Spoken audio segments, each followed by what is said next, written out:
partir d'aujourd'hui, tokea leo jusque je ne sais pas quel jour en 2024, mimi sijue paka siku gani mu 2024 nous allons écouter le Seigneur tutamusikia Bwana sur le thème suivant. juu ya kishina kifuatayo, La possession de l'héritage kushika kwa urithi par l'accomplissement de l'alliance. kupitia matimiliko ya agano.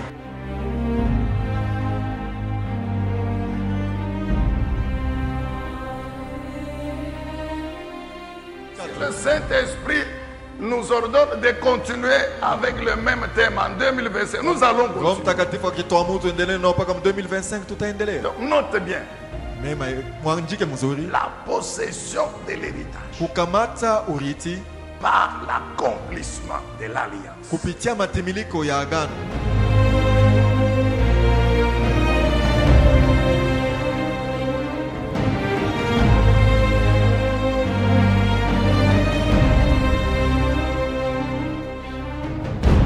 Que l'Éternel vous renouvelle sa grâce ce matin encore. Yawa wafanywe upya neema yake asubuhi ya leo, Et que les temps, les circonstances na nyakati na majira continuent à travailler en votre faveur. yaendelee kutumika kwa fadhili yenu. C'est écrit que là où il y a la faveur de Dieu, Imeandikiwa kwamba pale panakuwa fadhili ya Mungu, personne ne peut résister. hakuna mtu anaweza kushindana. Même les ennemis les plus forts Hata waadui wa nguvu kabisa, finissent par fléchir le genou. mwisho yote wanakunja magoti. Là où il y a la faveur du Dieu Tout-Puissant, Pale panakuwa fadhili ya Mungu Mwenyezi, les temps, les circonstances les plus défavorables travaillent pour l'accomplissement de la vision de Dieu. nyakati na majira mbaya inatumika juu ya matimiliko ya onyo ya Mungu. Que donc, tout au long de cette nouvelle semaine, Basi kadiri ya juma mpya hii, par la puissance de l'Esprit de Dieu, kupitia uwezo wa roho ya Mungu, les temps, nyakati, les circonstances majira travaillent en votre faveur. tumike kwa faida yenu.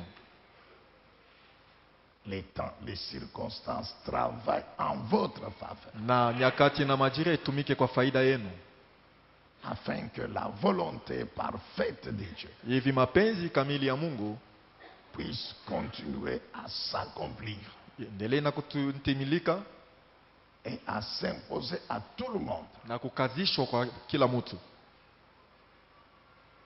Alléluia.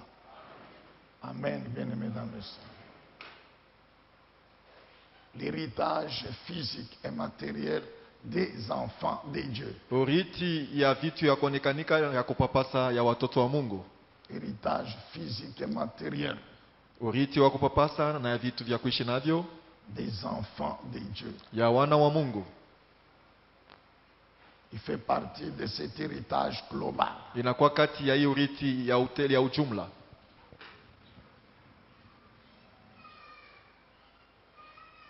qui concerne la vie sur la terre yanatazamia maisha hapa dunia et l'éternité au ciel. na umilele kumbingu. Nous avons dit que cet héritage global, Tulisema hii urithi ya ujumla c'est un don de Dieu. ni zawadi ya Mungu. C'est Dieu qui a décidé de nous le donner. Ni Mungu alichukua mpango wa kutupatia. Lui-même qui a décidé de faire de nous ses enfants. Yeye mwenyewe alichukua mpango wa kufanya sisi tuwe watoto wake Et de prendre tout ce qu'il a créé, de nous donner comme héritage. na kuchukua yote aliumba kutupatia hiyo kama urithi. C'est un don de la part de notre Dieu. Ni zawabu ya kutoka kwa Mungu wetu. Et comme c'est un don qui vient de Dieu, Na vile ni zawabu ya kutoka kwa Mungu, donc il n'y a personne qui peut nous empêcher d'en jouir. ni kusema kuna mtu anaweza kutuzuiza tupate kuifaidikia. Il n'y a personne qui peut nous empêcher de le posséder. Hakuna mtu anaweza kutuzuiza tupate kuikamata. Tout ce que nous devons faire, Yote ambayo tunapaswa kufanya c'est essayer de comprendre ni kupima kuelewa En quoi il consiste? maana yake inaelekea mnini, Et chaque jour, qu'est-ce que je dois faire na kila siku ni nini napaswa kufanya pour le posséder effectivement juu ya kuikamata kweli kweli et en jouir? na kufurahia nayo. Alléluia.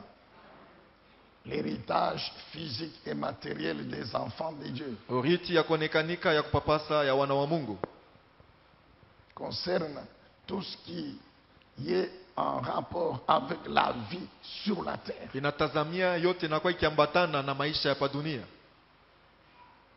La vie sur la terre. Maisha ya pa dunia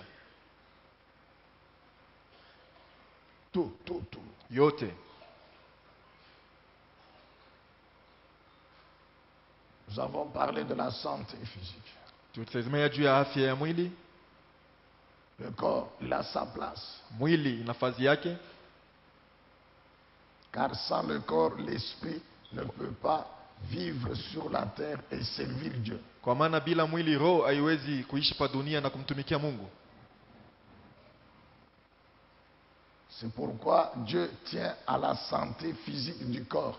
Ndio maana Mungu anapendelea afya nzuri ya mwili, Et il l'a promis à ses enfants comme héritage. aliaitia kwa wanawake kama urithi, Ses enfants qui le servent, wanawake ambao wanamtumikia. il leur donne la bonne santé physique. Anawapatia afya njema ya mwili, Parce que Dieu connaît l'importance du corps. kwa maana Mungu anajua lazima ya mwili.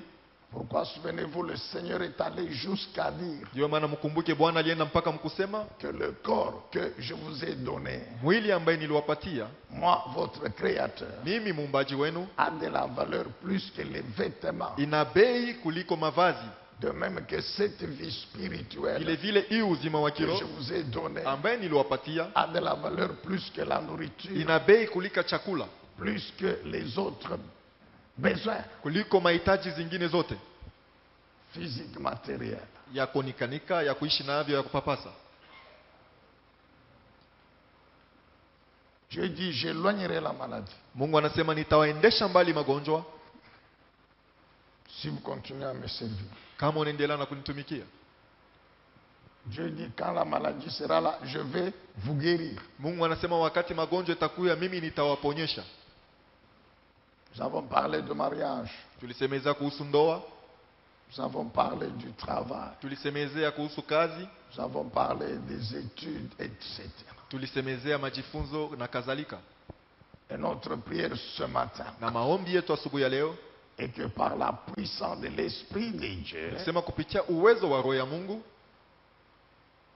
et par sa grâce, na kupitia neema yake, et par sa grâce, na kupitia neema yake, que ceux qui nous manquent encore, ile ambaye tunakosewa nayo le Seigneur le fasse. Bwana ifanye, Parce que c'est sa volonté. kwa maana ni mapenzi yake. La volonté de Dieu, Mapenzi ya Mungu elle est dans l'alliance. iko ndani ya agano. Rappelez-vous, elle est toujours à deux niveaux. Mkumbuke inakuwa tu vipimo viwili. Le premier niveau, c'est ce que Dieu veut que nous fassions. Kipimo cha kwanza ni kenye Mungu anapenda sisi tupate C'est kufanya. ça les lois. Jo sheria, C'est ça les préceptes, les commandements. jo mipango, maagizo, maamri, C'est ça les principes, les statuts. jo makanuni. Ce que Dieu veut que nous fassions. Kenye Mungu anapenda sisi tupate kufanya. Ça, c'est le premier niveau de sa volonté. Ile njo kipimo ya kwanza ya mapenzi yake. Et Dieu dit bien, quand vous le faites, Na Mungu anasema mzuri, wakati mnayafanya automatiquement, pale pale vous vivez ma vie. munaishi uzima wangu, Parce que j'ai pris ma vie, j'ai mis dans ma volonté qui est dans ma parole. kwa maana nilichukua uzima wangu nilitia ndani ya mapenzi yangu, iko ndani ya neno. Celui qui fait ce que je veux qu'il fasse, il me vit moi son Dieu. Ule anafanya kenye mimi napenda yeye afanye, ananiishi mimi Mungu wake. Et en ce moment-là, Na pale le deuxième niveau de la volonté de Dieu s'accomplit. kipimo cha pili cha mapenzi ya Mungu kinatimilika. C'est ce que Dieu veut maintenant que nous devenions, que nous soyons, ni kenye Mungu que anapenda nous ayons. tupate kuwa, tupate kupokea. Et nous avons toujours dit que ce n'est pas, c'est pas une relation inverse. Tunasema kila Ça mara. va.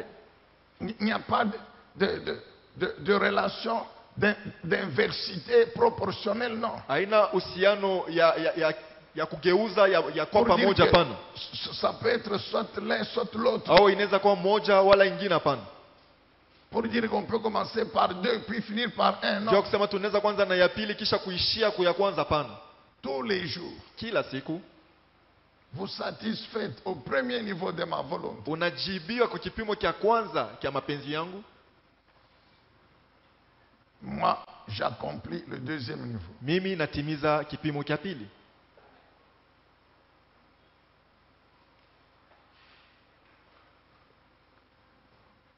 C'est pourquoi Jésus dit, quand vous priez, dites que ta volonté soit faite. Ndio maana Yesu anasema wakati unaomba mseme mapenzi yako ifanyiwe.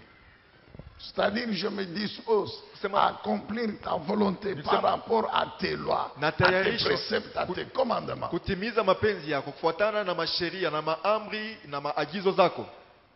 Et en même temps, Na pale pale ce que j'attends de toi doit dépendre toujours de toi. kenye mimi naongoja toka wewe kinakutegemea paka wewe. Si tu veux me donner, tu me donnes. Kama unapenda kunipatia unanipa. Si tu estimes que tu ne peux pas me donner, ça te regarde, mon Dieu. Kama unaona sema huwezi kunipatia, ile ni mambo yako Mungu kwangu. Mais comme je sais que ma vie demeure entre ses mains, Vile mimi najua sema maisha yangu inakuwa ndani ya mikono yake que ma destinée, c'est lui qui est en train de l'accomplir, de Nama- la réaliser. na masiku zangu za mbele kile nitakuwa ni yeko na kitimiza. Je continue à faire ma part. Naendelea kufanya sehemu yangu.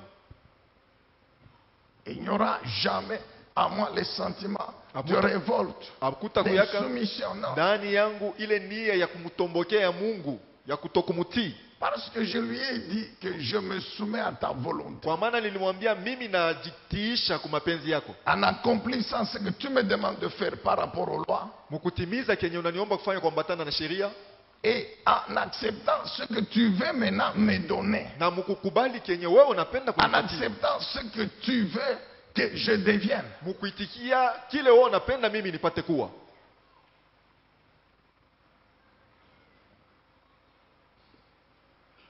Amen, peuple de Dieu. C'est très très important. Na ni ya lazima sana. L'héritage, il est là. Urithi yoyu iko. Mais Lakini Dieu reste souverain. Mungu anabakia mkubwa, asitegemee mtu.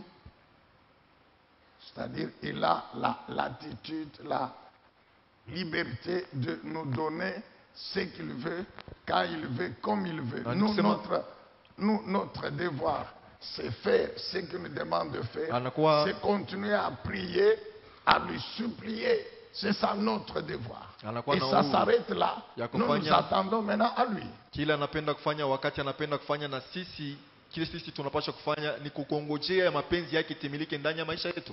Et comme nous savons qu'il est un Dieu vraiment fidèle, Na vile tunajua kwamba yeye anakuwa Mungu mwaminifu, alors que ce matin encore, japo asubuhi ya leo que tena, cette semaine encore, hii juma tena, par la puissance de sa grâce, kwa uwezo wa neema yake, que les uns et les autres wamoja na wengine soient visités. wapate kupekuliwa, Qu'il vous fasse du bien. awatendee mema. Que Dieu vous fasse du bien. Mungu awatendee mema, Que par le Saint-Esprit, le Seigneur Jésus vous fasse du bien. na kupitia Roho Mtakatifu Bwana Yesu awatendee mema, Afin que vous soyez toujours dans la joie hivi muwe kila mara katika furaha de continuer à le servir. na muendelee na kumtumikia. Alors, nous avons dit que dans cette liste de l'héritage physique et matériel, Na tulisema pa hii daftari ya urithi ya kupapasa ya vitu ya kuishi navyo, il y a les richesses matérielles. kuna mali ya vitu ya kuonekanika. Les richesses matérielles, Mali ya vitu ya kuonekanika qui sont appelées également terrestres, imeitwa tena vitu vya padunia, comprennent les biens matériels, inakuwa na mali mobiles et immobiles, kunakuwa manyumba, kunakuwa vitu vingine vile hatuwezi kupapasa, aussi l'argent. na fedha pia. Nous allons donc aujourd'hui parler de richesse matérielle. Tutasemezea sasa leo juu ya vitu vya kuonekanika vya kuishi navyo vile tunaweza kupapasa. Alors, nous vous demandons vraiment de faire extrêmement attention aujourd'hui. Tunawaomba mufanye mkebe ange sana leo. Deutéronome, Kumbukumbu la sheria, chapitre 8, hein, sheria yake, sura yake ya 8, 17 à 18. sheria 17 hadi 18. Deutéronome 8, 17 à 18. Kumbukumbu la sheria 8, 17 hadi 18.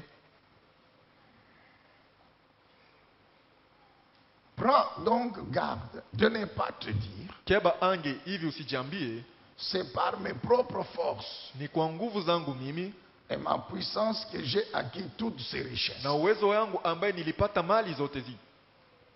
Souviens-toi au contraire Kumbuka kwa kinyume que c'est l'Éternel ton Dieu qui te donne la force ya kwamba ni wa milele Mungu wako anakupatia nguvu de parvenir à la prospérité. mkufikia mkipima kufanikiwa, Et qu'il le fait aujourd'hui na pour tenir anaifanya leo envers toi les engagements qu'il a pris par serment en concluant alliance avec tes ancêtres. juu ya kutimiza mipango ile alifanya pamoja na wewe mkufunga pamoja na wababu zako. Alléluia. Qu'on nous mette Ecclésiaste 5, verset 18. Watuwekee Mhubiri 5:18. Ecclésiaste chapitre 5, verset 18. Mhubiri sura yake ya 5 sheria ya 18. En effet, si Dieu donne à un homme des richesses Kama et des biens, anampatia mtu mali na vitu, et s'il lui accorde la possibilité d'en profiter, na kama anampatia uwezaji apate kuvifaidikia. amen. Amen. Si Dieu donne Kama Mungu à analeta un homme kwa mtu des richesses, mali, des biens, vitu ya kuishi et navyo, il lui accorde na ana la grâce d'en profiter, neema ya kufaidikia navyo, d'en retirer sa part, na atoshe mo sehemu et de yake, trouver de la joie au milieu de son travail, son labeur, na apate furaha kati ya kazi yake, c'est un don de Dieu. ni zawabu ya Mungu. La Bible dit c'est un don de Dieu. Biblia inasema ni zawabu ya Mungu. Comprenons encore cette sagesse de ce grand roi et prophète David. 1 Chronique chapitre 29. Tuelewe tena hekima ya huyu mfalme mkubwa Daudi, Mambo ya siku ya kwanza 29. 1 Chronique 29, 10 à 16. Mambo ya siku ya kwanza 29, 10 mpaka 16.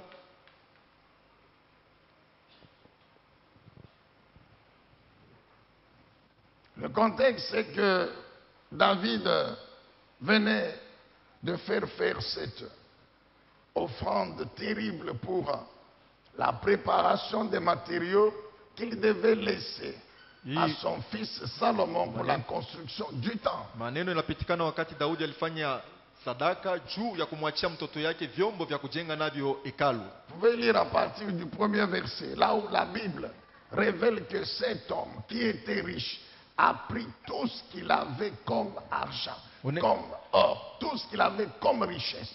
Il l'a laissé à Salomon pour la construction du temple. Unaweza kusoma kwa sura ya kwanza namna Daudi alichukua mali yake yote juu ya kumwachia mwana wake Sulemani juu ya majengo ya hekalu. Tout. Yote. C'était une richesse énorme. Ilikuwa ni mali kubwa. Et le peuple avait fait la même chose. Na taifa nao walifanyaka sawa Les sawa. responsables des assemblées du peuple, Wenye tout le madaraka. monde, les hommes, les femmes, Ya les enfants, tout le makutano, monde. wanawake, wanaume, watoto. Maintenant, David, il prie maintenant le Seigneur. Sasa Daudi anamuomba Bwana.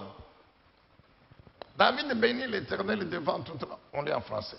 Bénis l'Éternel devant toute l'assemblée en disant, béni sois-tu à jamais, à tout jamais, ô Éternel, Dieu de notre ancêtre Israël.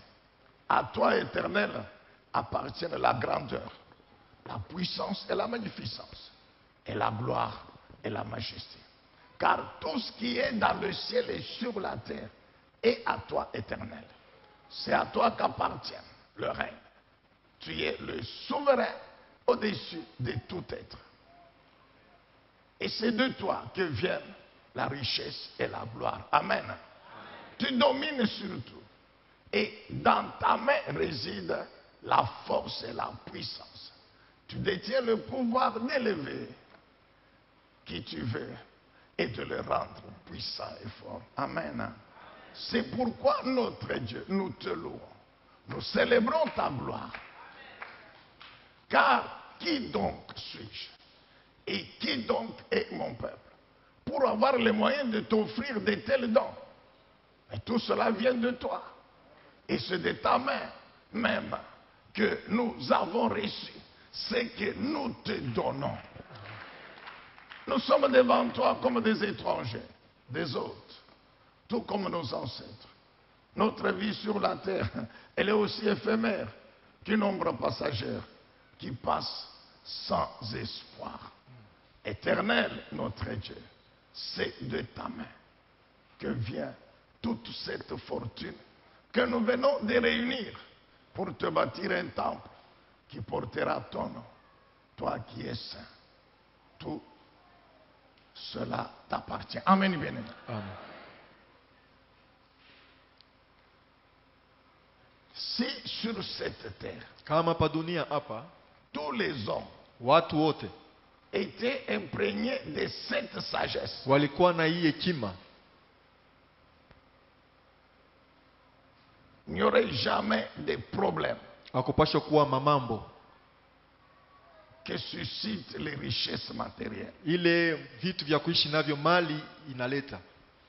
Mais nous bénissons le nom du Seigneur pour nous qui sommes ses enfants. Lakini tunabariki jina la Bwana juu ya sisi tunakuwa wana wake, Parce qu'au moins nous, nous croyons, et c'est ça la vérité, na juu sisi tunaamini na njoo ukweli que tout appartient au ya Créateur. kwamba vyote vinakuwa vya Muumbaji, Tout appartient à Dieu. yote inakuwa ya Mungu, Tout lui appartient. Tout. vyote vinakuwa vyake,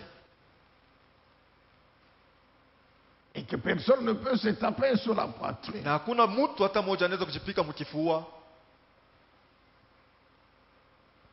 pour dire que c'est moi, c'est grâce à moi. Non, non, kujua non. kusema ni juu yangu mimi, Moi, je suis comme ça, moi. mie niko hivi.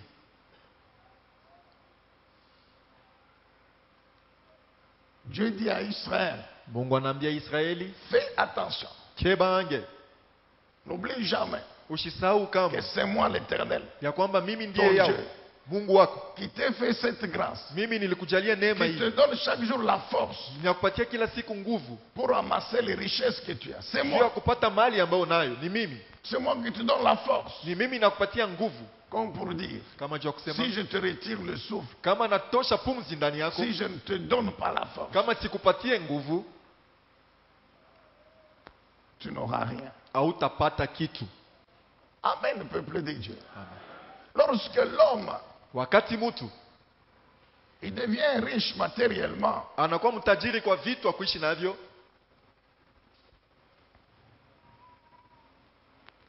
il devient orgueilleux, anakuwa na kiburi, hautain. anakuwa najiona.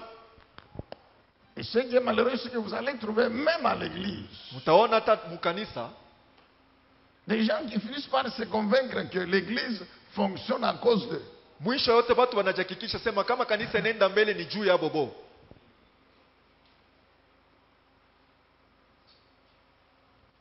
C'est ainsi que dans le temps, on avait fini par supprimer le département des partenaires à l'église. Ndio maana mwakati tulitoshaka ile departement ya bale basaidizi bakuleta franga kukanisa, Parce que c'est pas que tous étaient mauvais, non. haikuwa sema bote balikuwa babaya, hapana, Mais il y avait qui croyaient que lakini kulikuwa bengine balianza kuzania ya non, kwamba si lui kama yeye ne donne pas l'argent, on ne fait rien à l'église. ashilete franga yake kukanisa batafaa kitu. Comme on nous racontait toujours des gens qui racontent que moi je ne peux pas. Est-ce que je peux donner ma dîme au pasteur? Ça, c'est enrichir le pasteur. Kama vile balikuwa natuambia, kulikuwa wengine wanasema mimi siwezi kumupatia mchungaji chekumi yangu, ni kumtajirisha.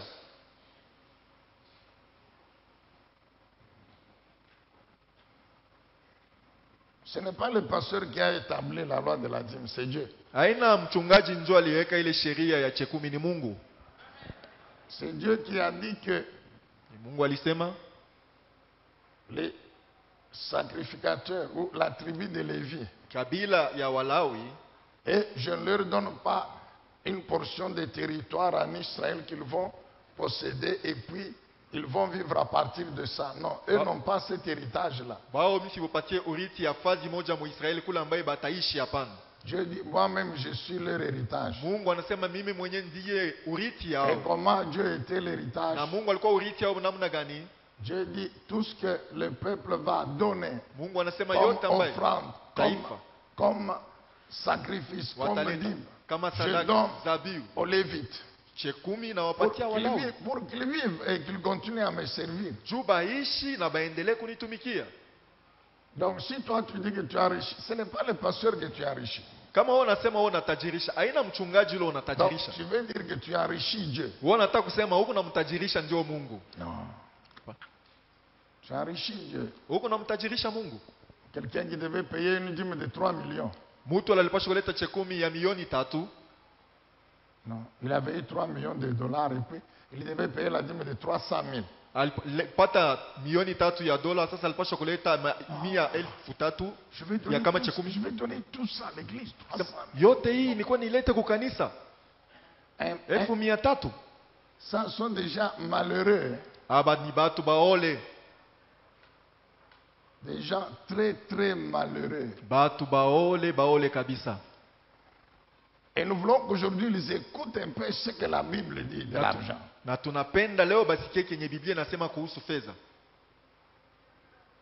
Avant de pouvoir toucher au danger des richesses matérielles, Mbele ya kukamata ile sehemu ya hatari ya mali ya vitu kuishi navyo, n'oublions jamais que ces richesses sont éphémères. tusisahau ya kwamba ile mali inakuwa ya muda Elles mfupi, sont éphémères. inakuwa ya wakati mfupi, Elles sont destructibles. inakuwa ya kuharibika.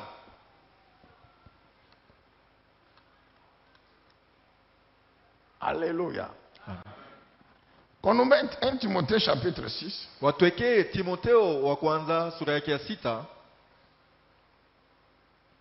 le verset 7. On lit sur le verset 7. shairi yake ya 7. 1 Timothée 6, verset 7. Timotheo wa kwanza 6, shairi ya 7. Nous n'avons rien apporté dans ce monde Atukulete kitu mudunia humu et nous ne pouvons rien en emporter. na hatutachukuaka kitu. C'est difficile que les hommes acceptent ça. Ni kigumu watu waitike hii. Car si tous les hommes acceptaient ça, or c'est ça la vérité. Kama watu wote walikuwa wanakubali hii, japo ndio ukweli. Et nous vivons ça tous les jours. Na tuku naishi kila siku. Des hommes laissent des milliards. Batu beko naishi mamia, beko naacha mamia. Ils partent Banaenda sans même avoir un petit souvenir de ce qu'ils laissent. bila kuwa hata na kaukumbusho kadogo écoutez. ya bienye beko naacha nyuma yao. Ce message n'est pas de vous décourager, dire non, on nous a dit aujourd'hui que ça ne sert à rien. Mesali hii haina ya kuwapunguza hodari jua kusema alivyotuambia sema haina vya mafaa, hapana. Mais c'est pour que vous ayez la sagesse. Lakini ni juu mupate hekima. La sagesse. Hekima. Vous, enfants de Dieu. Nyinyi watoto wa Que Mungu. vous ayez la sagesse, vous, enfants de Dieu. Muwe na hekima nini watoto wa Mungu? Que vous n'oubliez jamais, jamais. Juu mushisahau kamwe. Quelle que soit la somme d'argent que vous pouvez avoir. Ya kwamba Quel que ingawa soit le wingi nombre wa franga unaweza kuwa na. de véhicules que vous pouvez avoir. Ingawa wingi wa Et magari ne unaweza kuwa puissiez nayo. jamais oublier Mushisahau que kamwe si Dieu ya kwamba ne kama vous fait Mungu pas la grâce de vivre d'abord, asikujalie neema ya kuishi ne mbele, vous fait pas la grâce par sa puissance, que vous réussissez dans ce que vous faites là-bas. akujalie neema kwa uwezo wake juu uweze mubyenye unafanya. Vous vendez, vous unauzisha, réussissez, vous travaillez, unaenda kumbele, on vous unatumika, promet au travail. wanakupatia tout ça. cheo kukazi, Matériellement, vous êtes bien. muvitu ya kuishi navyo huku ni mwali mzuri, Que vous ne puissiez jamais oublier, lakini usisahau kamwe que tout ça, ya kwamba bile c'est vyote parce que Dieu me fait grâce. ni juu Mungu ananijalia neema. Ce n'est pas que, mon frère, Ndugu, aucun homme hakuna ne mtu peut se hata présenter devant Dieu anaweza kwenda kuonekanika mbele ya et Mungu dire que moi, na kusema mie je mérite que tu me donnes ça. nastahili unipatie hivi. Personne. Hakuna mtu hata moja.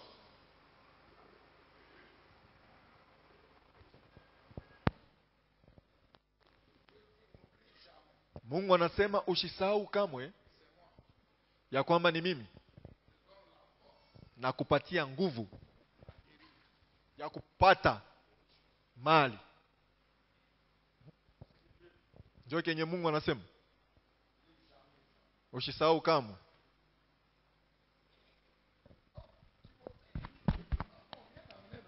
Nikusema Timotheo anasema tukulete kitu pa dunia mikoni. Et donc, par conséquent, Na kama matukio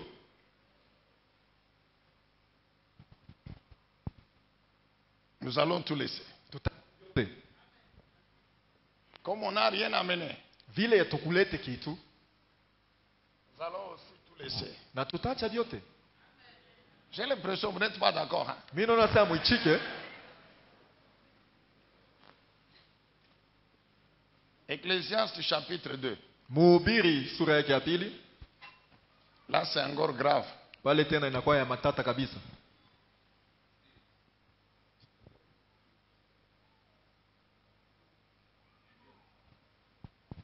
Ecclésiaste chapitre 2. Mhubiri sura yake ya pili, Nous lisons de 18 à 23. tunasoma kuanzia 18 hadi 23.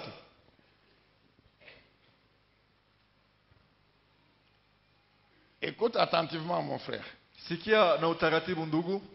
J'ai fini par prendre en découp tous les labeurs pour lesquels je me suis donné, tant de peine sous le soleil, et dont je devrais laisser le fruit à mon successeur. Amen. Amen.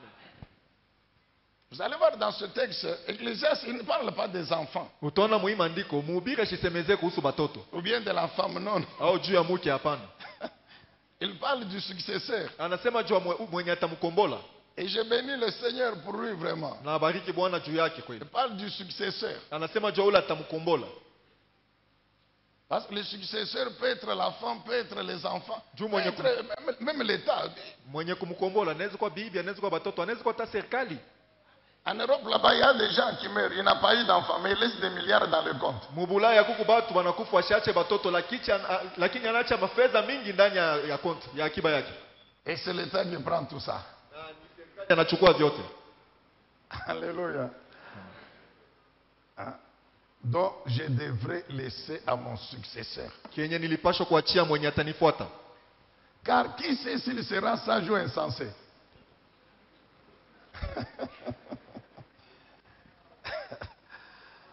Hein?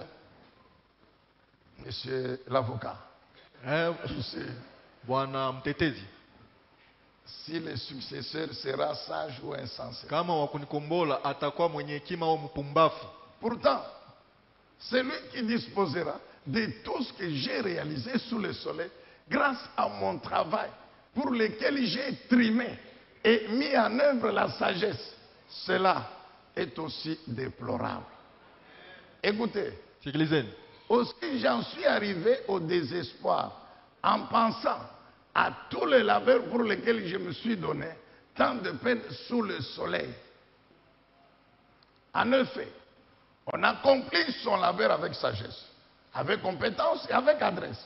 Et c'est à quelqu'un qui n'a jamais participé à ce travail qu'on laisse tout ce qu'on en a retiré. Cela aussi est déplorable et c'est un grand mal. Car que retire l'homme de tout son labeur et de toutes ses préoccupations pour lesquelles il s'est donné tant de peine sous le soleil?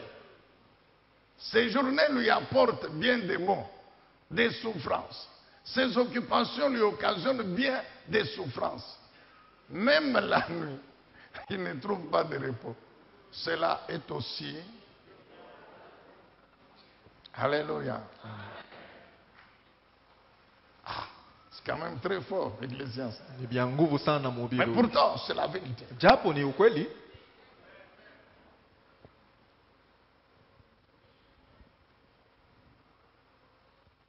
Maintenant, qu'est-ce qu'il faut faire? Sasa ni nini unafaa kufanya?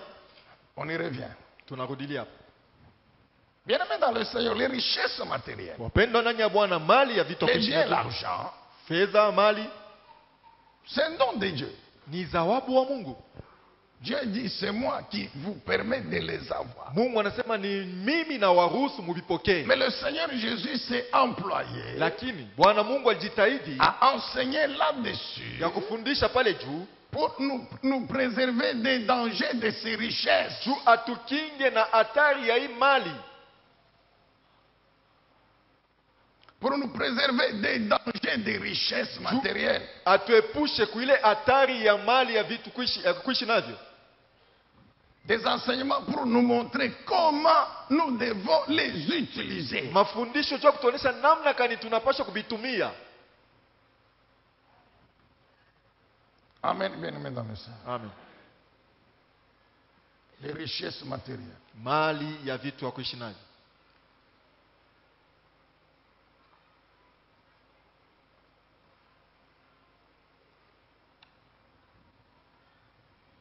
Les richesses matérielles Mali ya vitu vya kuonekanika vya kupapasa conduisent à l'oubli de Dieu par ses enfants.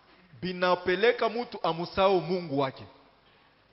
Ici, nous ne parlons pas des païens dans le monde, nous parlons Hapa tuseme des juu ya enfants mapagano de Dieu, mdunia. les enfants de Dieu. Batoto ya Mungu. Ils finissent par oublier leur Dieu. Mwisho yote banamusabu Mungu wabo. Deutéronome 8, 13 à 14. Kumbukumbu la Sheria 8:13 hadi 14. Deutéronome 8, 13 à 14. Kumbukumbu la Sheria 8:13 hadi 14.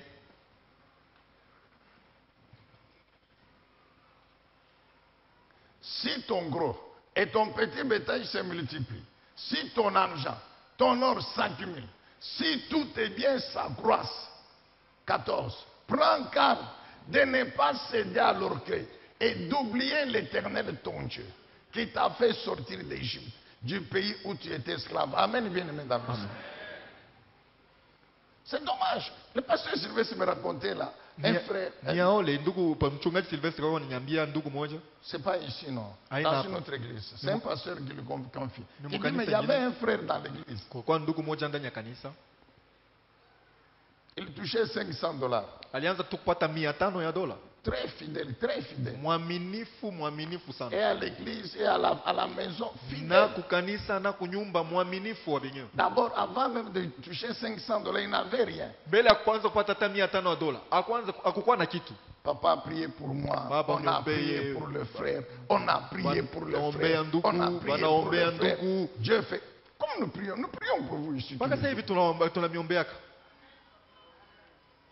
La nuit, je disais, Seigneur, mais fais du bien quand même à ton peuple. Non? Usiku nilikuwa nasema Bwana, siwajalie kwa neema, watendee mema taifa yako. Fais du bien à ton peuple. Ubatendee mema taifa yako. Toute la nuit, c'était ça ma prière. Fais Usiku du yote bien à Dieu tes kwa enfants. maombi yangu, tendea mema taifa yako. Maintenant, Dieu te fait du bien dans un domaine ou l'autre. Sasa Mungu anakutendea mema mu Tu mambo moja étais fulani. chômeur, tu attrapes le travail. Ulikuwa mlofu unapata kazi. Le frère a eu le travail. Ndugu alipata kazi. $500 par mois. $500 Pas kwa de problème. À la fin du mois, il vient, papa m'a dit, mais là, tout Hakukwe ça, matata, oh, mwisho wa mwezi on anakuwa prie baba, pour les- chekumi yangu yoi. à la maison, pas de problème. Kunyumba kuna matata. Et on a continué à prier pour le frère. Tuliendelea kuombea ndugu. Dieu augmente encore la grâce. Mungu anaongeza tena neema. On promet le frère Banamupandisha tena ndugu. $1,400. Anakuwa na 1,140 ya dola. Hum.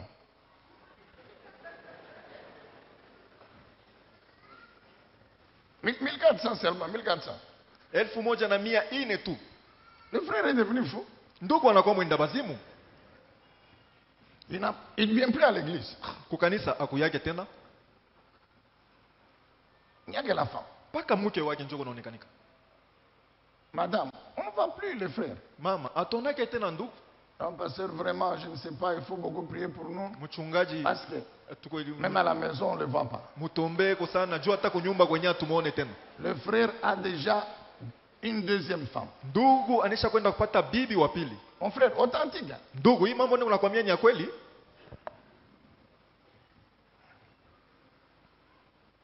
Les frères que vous voyez ici. Bandugu hapo Mungu naona hapo. Non, papa a prié pour moi. Ah, baba, Seigneur, nyombe. il est là en train de... Il pleure même. Eko naomba eko Mon nalia Dieu, na kulia. mon Dieu, bénis-moi. Mungu Mon Dieu, akusaidie. aie pitié de moi. Unione Ouais, huruma. le Seigneur là aussi, parfois le Seigneur rigole. Hein. Bwana Il kumbingu regarde. kule Mungu. Sasa wewe unacheka? Non, mon Dieu, bénis-moi. Mungu wangu, unibariki. Seigneur, bénis-moi. Bwana unibariki. Un peu d'argent seulement, tu deviens fou. Franga kiloko tu na kwa wa majimu. Deuxième femme. Unaenda kutafuta bibi wa pili. Maintenant, le pasteur l'appelle, mon frère, mais on ne voit pas. Non, papa, Mchungaji anamuita, je ndugu, m'excuse. hatukone. Je suis en réunion, je vous contacte plus tard. Baba Donc, unisamee il niko est mkusanyiko nitakuita kisha yake. toujours en réunion. Yeko paka mikusanyiko ya kazi.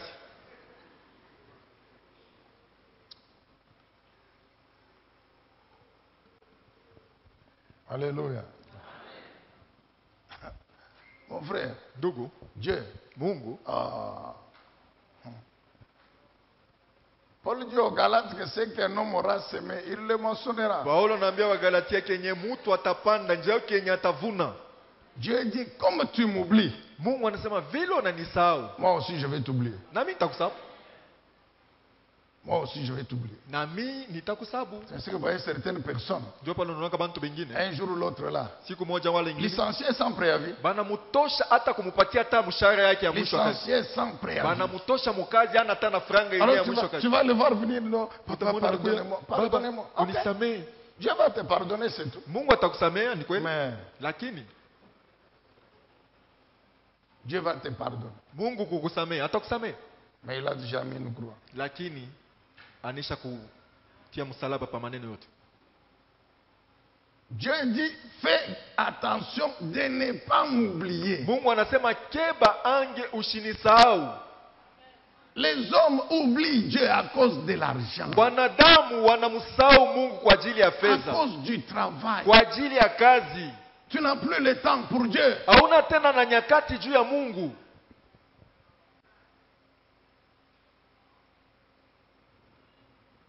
Dans ta tête, il n'y a que le travail. Mukichwa yako we ni paka kazi. Dieu n'a plus de place. Mungu hana tena nafasi.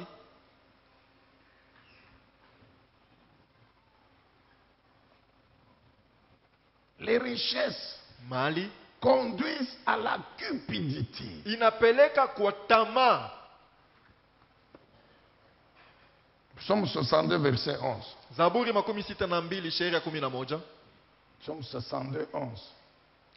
Zaburi 62 11.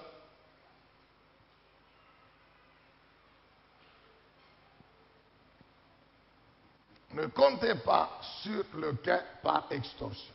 Ne placez pas un espoir illusoire dans les biens mal acquis.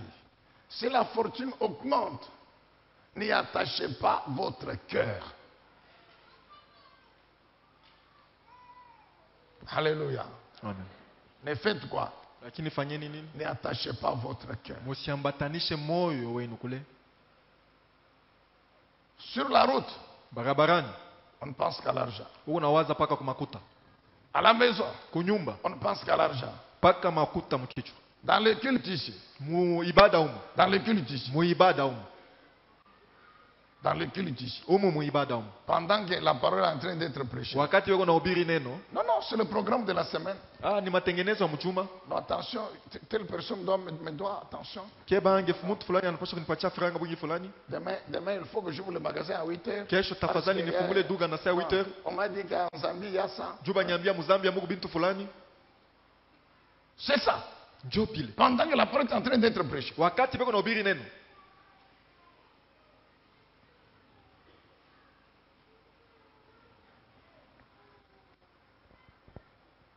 Les richesses empêchent d'entrer dans le royaume de Dieu. Mali inazuiza kuingia mu ufalme wa Mungu. Vous connaissez ce passage, non? Unajua ile maandiko? Matthieu 19, Mathayo notez. 16 à 26. Mwandike Mathayo 19, Matthieu chapitre 16, 19, Mathayo 19 de 16 à 26. kuanzia mstari wa 16 hadi Qu'on nous mette 12 seulement le verset 23. Watuwekee tu sheria 23. Dieu n'est pas contre l'argent. Mungu Dieu n'est pas apingane na contre le pesa. travail. Mungu Dieu n'est apingane pas na contre kazi. les richesses. Mungu apingane na mali. Mais le Seigneur, il enseigne sur les dangers Lakini Bwana anafundisha juu ya hatari de ces richesses. ya ile mali. Alors Jésus dit à ses disciples, vraiment, je vous l'assure, il est difficile à un riche d'entrer dans le royaume des cieux. Alléluia. Amen. Avant là, le Seigneur Jésus dit, il est plus facile à un chameau d'entrer par le trou d'une aiguille. Pale mbele Bwana anasema ni kiepesi kwa ngamia kuingia pantundu ya shindano. Jésus ne dit pas, il est facile à un fil. Yesu asiseme ni kiepesi kwa nyushi. Mais il dit le chameau. Vous connaissez le Anasema chameau? ngamia. Unaona bunene bwa ngamia. Plus facile à un chameau d'entrer par le trou de l'aiguille Ni qu'à kiepesi. un riche d'entrer au ciel. Ni kiepesi kwa ngamia kuingia pantundu ya shindano kuliko mtajiri kuingia C'est kumbingu. l'histoire de ce jeune homme-là. Ni hadithi ya wiki jana. Seigneur, qu'est-ce que je dois faire pour avoir la vie éternelle? Bwana ni nini napaswa kuwa nayo juu nipate uzima wa Jésus milele? dit très bien. Yesu anasema mzuri. Observe les commandements. Tu Ishi connais. tu maamri. Le jeune homme dit tous les jours, j'observe tous les commandements que vous dites là. Kiana anasema kila siku natia katika tendo maamri hiyo anasema. Le Seigneur dit très bien, il n'y a pas de problème. Bwana anasema kuna mambo. Mais il y a une chose que tu n'as pas encore faite. Kuna kitu kimoja kenye uyafanya Va bado. maintenant, vends tout ce que tu as. Vends tout, Wende tout, sasa kauzishe vyote bila uko navyo vyote. tout, vends. Uzisha vyote. Donne aux pauvres. Wende wapatie wa maskini. Et puis viens me suivre. Kisha kwa nifuate.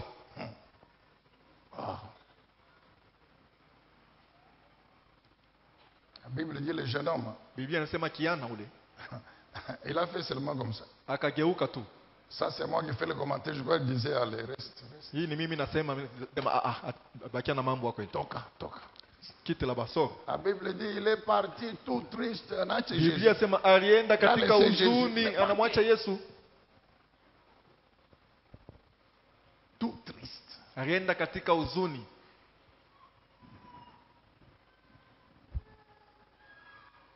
Alléluia. Vends tout, tout, tout. Uzisha vyote, uzisha. Et puis distribue aux pauvres. Kisha wapatie wa maskini. Richesse matérielle dont nous parlons ici. Wapendwa, mali ya vitu kuishi navyo ambayo tunasemezea C'est un aimant très fort. inakuwa ni kitu ya kukokota kia nguvu sana, Et le diable sait s'en servir pour maintenir les choses. na ibilisi anajua kukitumia juu ya kukamata watu.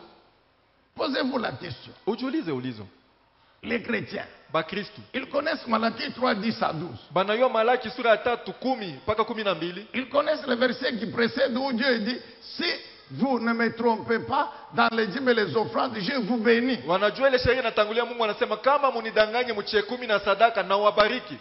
Les chrétiens connaissent bien la bénédiction que Dieu donne. Bénédiction que Dieu donne.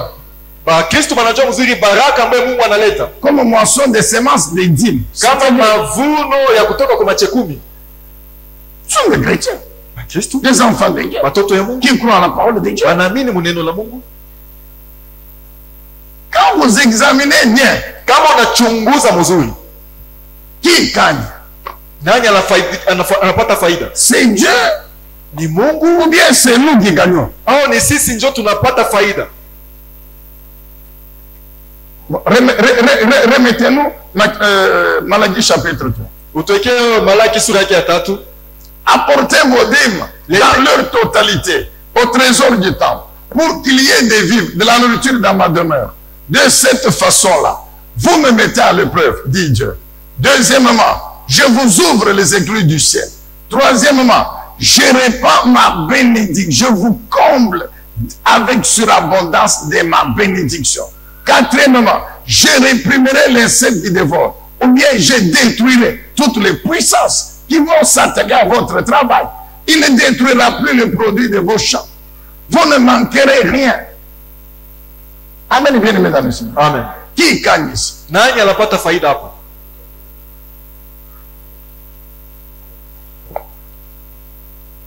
$1000. $1000. La dîme, c'est $100. Chekumi ni $100. 100. 100. Premièrement, tu restes avec 900. Cha kwanza unabakia na 900. 900. 900.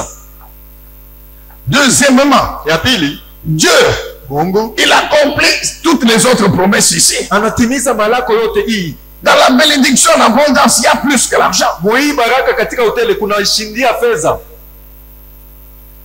Il y a plus que l'argent. Kuna shindia fedha. Il y a des gens, papa, mais moi je paye la dîme, mais ça ne marche pas. Ça ne marche pas. Tu n'as pas encore appris que des gens sont allés faire les affaires, mais ils sont morts dans les accidents. Wao yajulisha kwamba watu walienda kufanya uchulizi kisha banakufa mu misiba. La vie même que Dieu te donne tous les jours là pour que tu travailles. Uzima yenyewe Mungu anakupatia kila siku juu uendelee na kutumika. C'est plus que l'argent. China shindia makuta. C'est plus que l'argent. La vie que Dieu nous donne tous les jours pour que tu puisses travailler. Tu es resté avec 900. Tu as donné à Dieu seulement 100.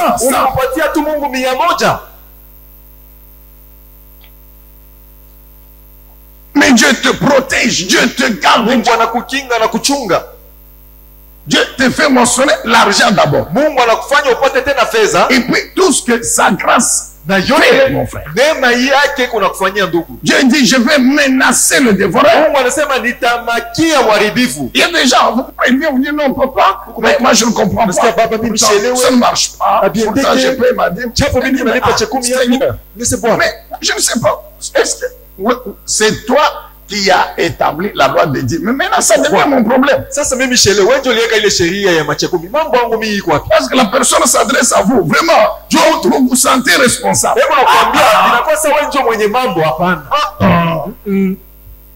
C'est Dieu, ce n'est pas à moi le pasteur. C'est Dieu. Non, je ne comprends pas. Ça ne marche pas. Pourtant, je paye la dîme. Oh, mon frère, tu interpelles Dieu.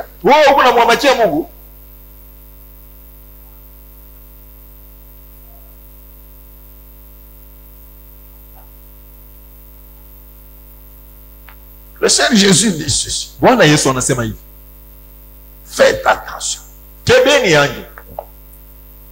Le jeune homme, il est parti triste.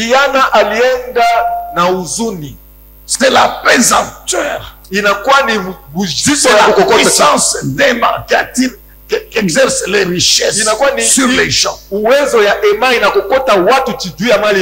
devons faire extrêmement attention.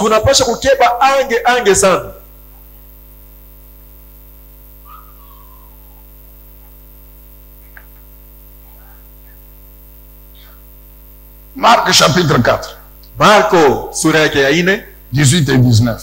18 hadi 19. Marc 4 18 à 19. Marko 4 18 hadi 19.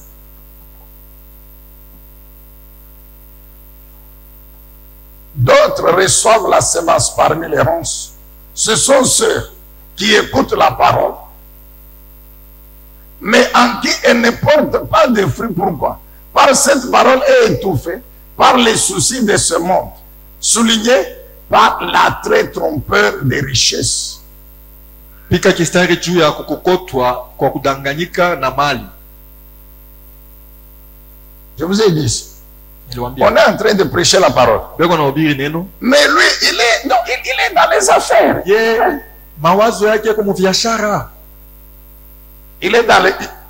Il est dans les carnets où il a noté les noms de ceux qui lui doivent, qui ont pris les robes, qui ont pris les soucis, qui ont pris le costume. Non, il y a telle personne, ça fait des mois, mais cette personne. Et puis, quand on dit Amen, dit Amen. Maître Taïl continue. Il est dans le carnet des gens qui lui doivent.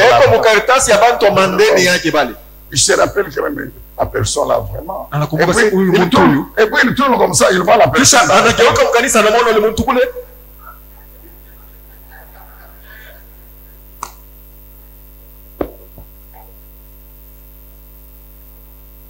L'attrait de richesse fait que les gens oublient il n'a plus le temps de lire la parole, il n'a plus le temps de méditer la parole, il n'a plus le temps il n'a plus le temps d'être devant l'écran et d'écouter la parole.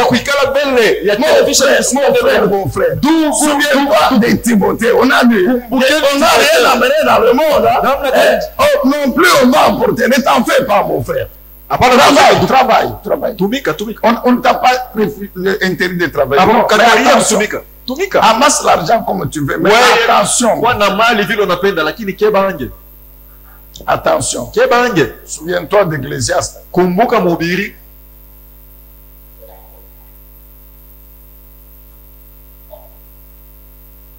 savez, si les gens, quand il est mort là, et Dieu permet que le jour où sa femme et les enfants sont parqués en train de se disputer la seule maison qu'il a laissée. Voyez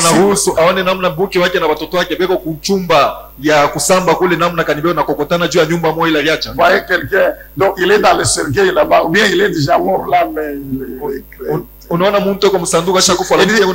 je savais que c'est comme ça qu'ils vont faire, j'allais vendre la maison.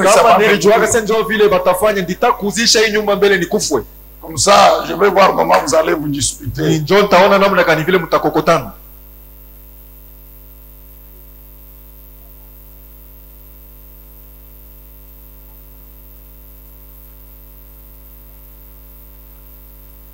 Alléluia.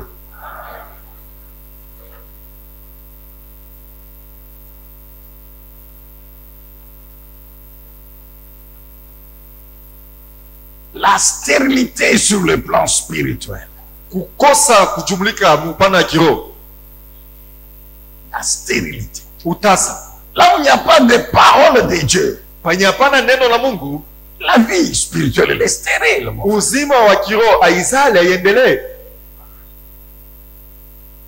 Qu'on nous mette Luc chapitre 12.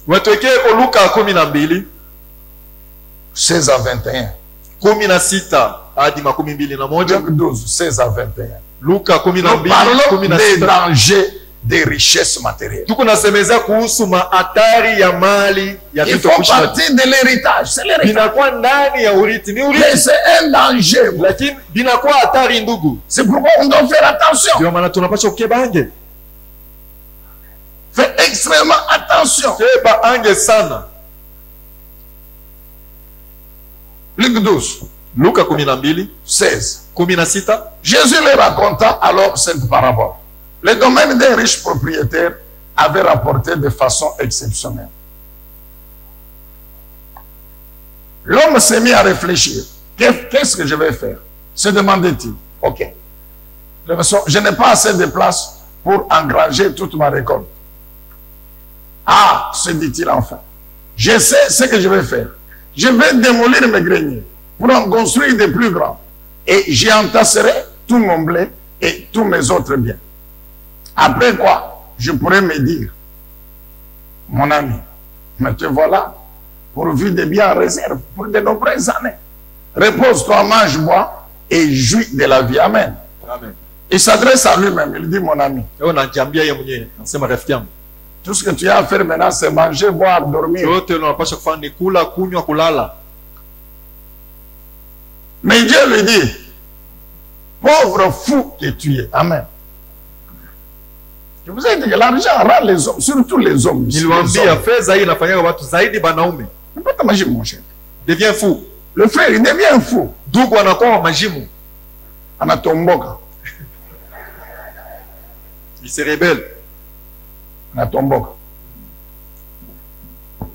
Le frère, Anatomboka, mon frère. Il entre dans la rébellion. Hein? Ashindo, pour traduire en français. Anatomboka, mon frère. À la maison, on ne le voit plus. À l'église, on ne le voit pas. Il est toujours en réunion. Réunion, il est Nimourouache. Ah, mon frère. Donc toi, la pauvreté t'avait empêché de voir qu'il y a d'autres femmes plus jolies que la tienne.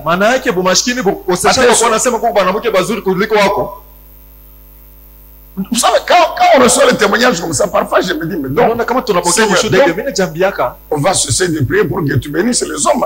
Que tu lui donnes toujours un peu la Tutaanza kuomba juu ubariki comme batu. ça, au moins, tu le maintiens dans l'église et dans leur maison. Wao wapatia tu kidogo kidogo juu babakie paka mkanisa na manyumba yabo. Cette femme t'a accepté. Tu n'avais rien. Huyu bibi alikuchikaka au kuku yake hata na shikishi. Tu n'avais rien. Hakukuwa na kitu hata. Mais elle t'a accepté. Lakini alikuchika paka visi. Cette femme sait même comment tu t'es battu pour réunir la dot à aller donner chez elle. Huyu bibi namna kanilikombanisha juu ya kuunganisha mai ruende kapeleke kwao. Un enfant, deux enfants, trois enfants. Wapili, watatu. Elle a supporté. Alivumilia. Elle prie tous les jours, Seigneur, fais-nous aussi grâce. Bwana Mungu tujalie na shida. Fais-nous aussi mon mari. Bariki bwana yangu. Maintenant, tu attrapes un peu d'argent. Sasa unapata kwa pesa kilo. C'est fini. Kunaishi. Tu l'oublies. Unamsabu. Qu'est-ce que tu veux que je fasse? Unataka nifanye nini? De toute façon, si tu veux partir, tu n'as qu'à partir. Mwisho yote kama unataka kwenda, wende. Malheureux. Mtu aole wa mateso wewe. Amen. C'est vrai.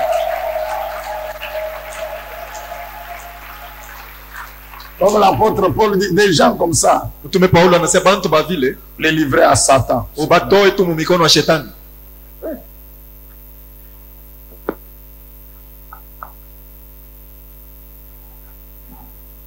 Le Seigneur dit quoi?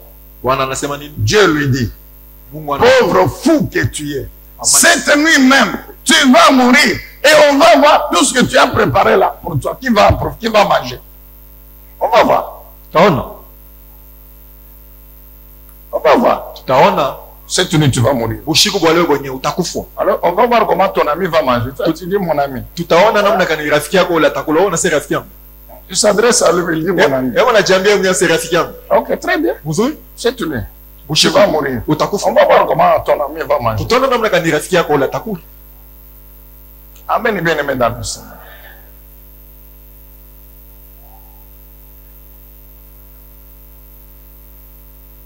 Nous devons faire extrêmement attention. Tunapaswa kukeba ange sana.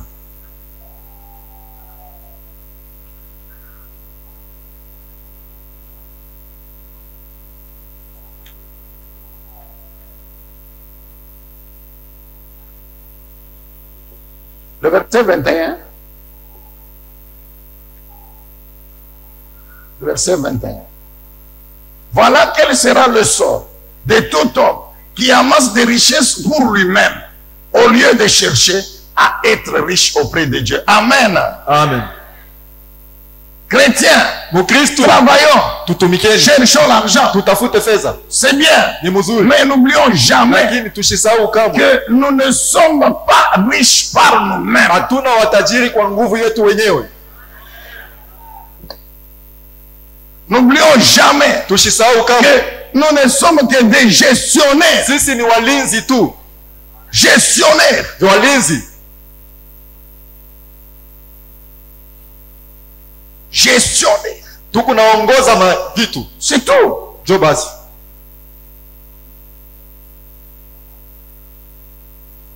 Vous savez, si on ne fait pas attention, vous savez, les richesses Unajua mali amènent beaucoup de problèmes. inaleta mambo mengi. Notez 1 Timothée chapitre 6, Andikeni Timotheo wa kwanza sura yake ya 6, 6 à 10. mstari wa 6 hadi ya 10. 1 Timothée 6, 6 à 10. Timotheo wa kwanza sura yake ya 6, shairi ya 6 mpaka 10. On peut lire 9 et 10. Tunaweza kusoma tu 9 mpaka 10. Ceux qui veulent à tout prix s'enrichir s'exposent eux-mêmes à la tentation et tombent dans le piège des nombreux désirs insensés et pernicieux qui précipitent les hommes dans la ruine et la perdition. Car l'amour de l'argent est racine de toutes sortes de maux. Pour s'y être abandonnés, certains se sont égarés très loin de la foi et se sont infligés beaucoup de tourments. Amen, bien-aimés dans le Seigneur. Amen. J'ai dit, travaillons, Nasema tutumikeni. travaillons, Tutumikeni. cherchons l'argent, Tutafuteni fedha. gagnons l'argent. Tupate fedha. Mais attention, Lakini keba ne ange. tombons pas dans l'amour de l'argent. L'amour de Tushanguke mu mapendo ya fedha. l'argent devient le maître. Fedha ndio inakuwa kiongozi wako. Le maître. Anakuwa bwana. Wakukongoza. La soif de s'enrichir. Kiu ya kuwa tu mtajiri. C'est ça qui traduit l'amour de l'argent. Ndio inaonesha mapendo ya Non, pesa. mon frère. Hapana ndugu. C'est ainsi que les gens, Ndio maana watu bien qu'étant des chrétiens, ingawa bado ils sont Wakristo tombés dans l'escroquerie. baliingia mubidiana, Dans les magouilles. baliingia mu mambo ya ukorofi. Il tient à tout prix. Non, non, moi aussi. Anapenda tu Moi aussi. mpaka na yeye Je parle à Dubaï. na ninapaswa kwenda Dubai. Moi aussi, moi aussi. Napaswa kwenda fashi. C'est qu'ils entreprennent des histoires. Ndio pale bali Ça anaanza bintu bien prier. Hein? Abina- Et puis, inabazuiza il baba. va emprunter. Toi, anaanza kwenda kukongola. toi, tu n'as même pas encore 5 ans dans le commerce. Wewe au yafanya miaka 5 mu mambo ya uchulizi. Non. Mais tu vas emprunter $20,000. Sasa unaenda kukongola $20,000. Non, moi aussi, je dois aller en Dubaï. Na mimi napaswa kwenda kutubai. Sans même prier Dieu. Bila kuomba ta Mungu.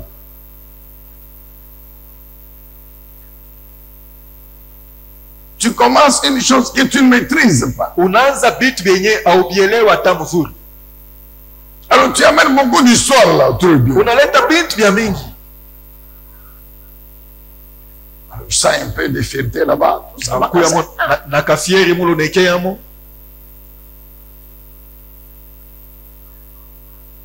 les gens ne savent pas que tu as une dette de $20,000. Bantu bo bayasema wako na ndeni ya $12,000 ya benyu. Et il te voit, il t'admire. Non? Bo banakuona tu unakuwa na vitu. Mais toi-même, tu connais. Lakini wewe moyo unayua. C'est ce que vous allez voir. Ndio pale mtaona. Après une année, Mwaka tu moya il n'a plus rien. ana na kitu tena. Et puis, Kisha c'est le parquet, mon cher. ni unaenda ni kubaraza la hukumu. Le parquet. Baraza la hukumu. Lorsque toi, tu vas emprunter l'argent chez un frère. Wakati wewe unaenda kumkongola ndugu fedha. Très bien. Mzuri. Mais tu ne payes pas. Au ripe ndeni.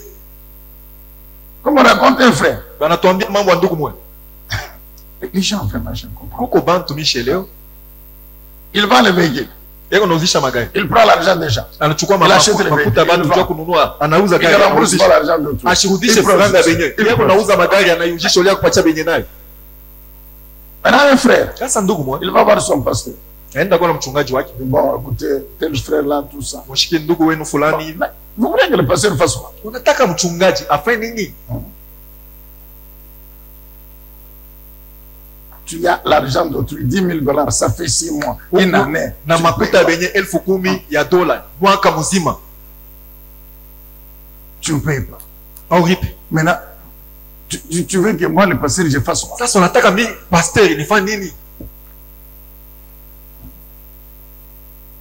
Amen, bien aimé, mesdames. Nous devons faire extrêmement attention. Tunapaswa On doit chercher l'argent, mais faites attention. tunapaswa kutafuta makuta lakini tukebe anje. Il y a des gens qui sont dans le commerce, ça fait 20 ans, Kuko 30 ans. mambo maneno ya uchaguzi miaka 12 miaka 13. Ils ont l'expérience, mon frère. Wanajua maneno ambayo wako nafanya ndugu. Va un peu leur demander. Twende kabaulize kwa Non, ulizo. mais toi, tu commences aujourd'hui, tu veux être comme... Wewe unaanza tu leo unataka kwa sababu. Je te comprends pas. Nishikuelewe.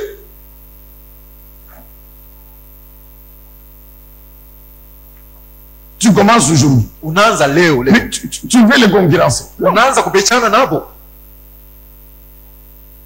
Amen, bien aimé, mesdames.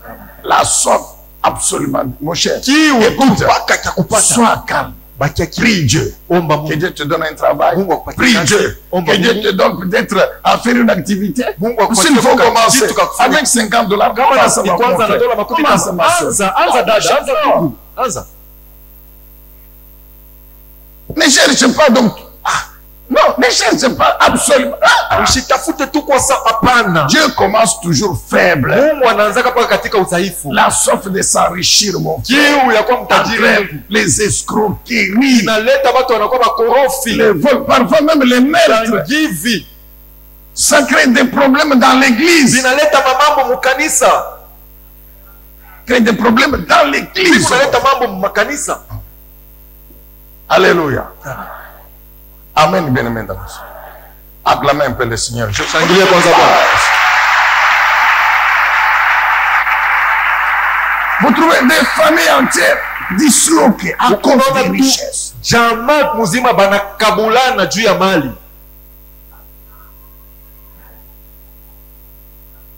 Une haine terrible entre entre les frères et sœurs d'une même famille. ya matata ndugu na dada ba mjamaa wao banachukiana à cause de l'argent. kwa ajili tu ya fedha. Le frère, il est mort. Ndugu yanishakufa. Il laisse une petite voiture ici qu'on appelle ketch. Anacha kakagari kalogo banitaka ketch. Après sa mort, kisha kufa kwake, le jeune frère, mloko wake mwanaume, c'est moi qui dois prendre. Mimi ndio nitakabeba. Le grand frère, c'est moi qui dois prendre. Mimi ndio mimi napaswa. La grande sœur, dada. Non, il faut me donner. Tafadhali kunipatia mimi.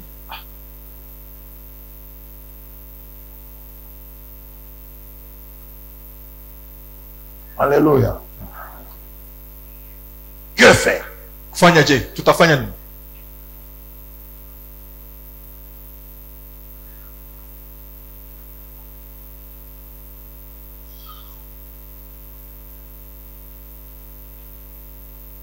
Alléluia. Amen. Kia kwanza, il faut travailler. Pasha kutumika. Il faut travailler. Tafadhali kutumika.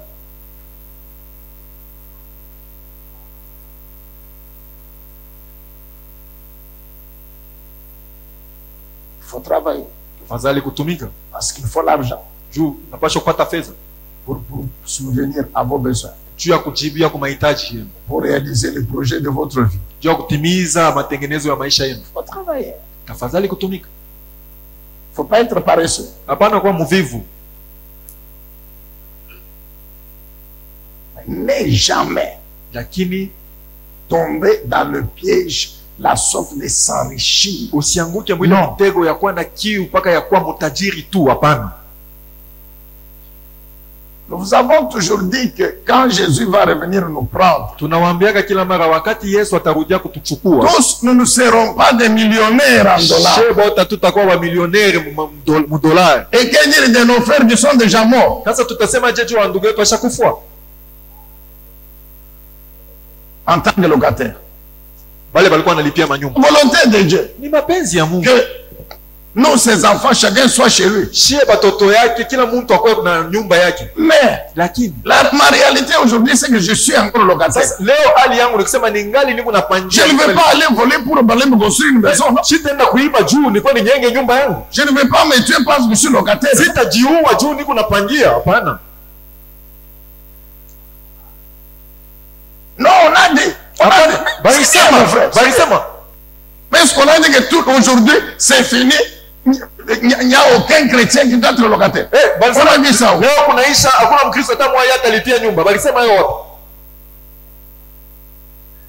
C'est la volonté de Dieu. Mais tant que je n'ai pas encore les moyens pour me construire la maison, je continue à louer et à prier Dieu et à travailler, à solliciter sa grâce. Moi aussi. Le problème c'est d'être seulement sérieux et avoir la sagesse.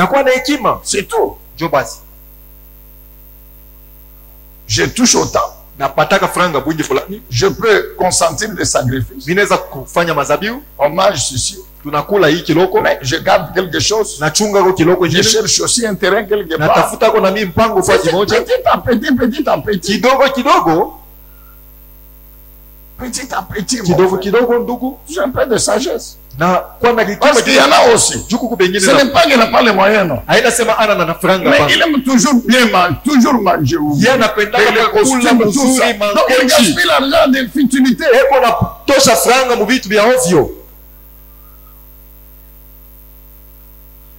Que Dieu vous donne la sagesse. Dites amen.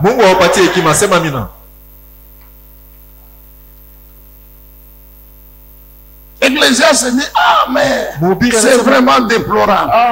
J'ai travaillé, j'ai souffert, j'ai amassé des richesses. Et puis les jours que je dois partir, je laisse ça.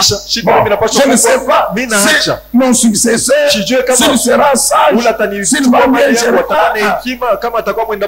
Cher ami ecclésiaste, ça ce n'est pas ton problème.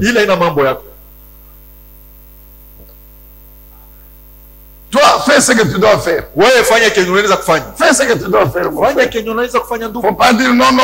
Bwana kusema hapana. Ecclésiaste a dit que non, ça ne sert à rien. Mpiga alisema Je ne sais haina pas mafaa. si mon successeur. Kama ule atanifuatia Alors c'est fini à partir d'aujourd'hui, je ne travaille pas, je dors. kunaisha kwa njalo shitatumika mimi Non, nalala. non, ce n'est pas ça, c'est qu'on a dit. Hapana. Haina ile C'est mjomba qu'on a dit alisema. ceci. Huyu mtu anasema hivi. Que tu ne dois pas oublier Hapana kusahau que demain, tu vas tout laisser. kesho utaacha vyote.